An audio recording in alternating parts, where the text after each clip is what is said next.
We find, respected brothers and sisters, one of the tragedies of our times is that the most evil and immoral people have become icons and celebrities. A person might have a certain skill in a sporting field, he becomes a sporting star, youth flock towards him, embrace his life, honor him, revere him, imitate him, emulate him. But then you find this very same sporting star's life, as far as his social life is concerned, it is in total shambles. This very person, when he comes to that point, that pinnacle of fame, like they say in English, when you cannot control fame, it becomes a flame and it burns the very same person. Many a times when they come to that pinnacle of fame and they cannot control themselves, in that fit of ecstasy, either they get drugged, they rape women, molest children, and this from time to time the media continuously features this.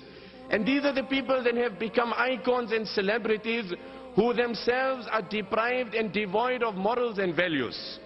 The only human whose life has been groomed to perfection, the only human whose life has been nurtured, molded to perfection, that it could reflect and manifest guidance for humanity in its entirety till the day of Qiyamah, is the life of Nabi Karim sallallahu alayhi wasallam.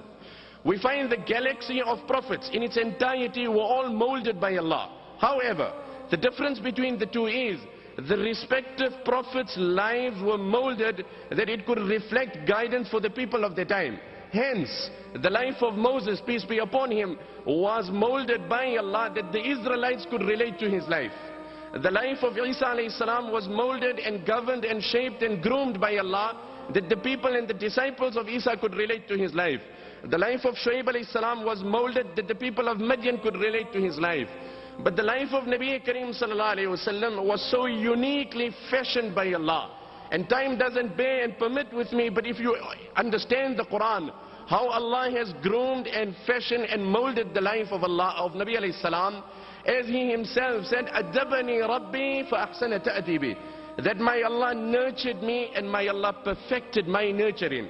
And like the poet said, "Shahid al-anamu bi fadlihi hatta al-ida, wal fadlu ma shahidat bihi al-a'da'u."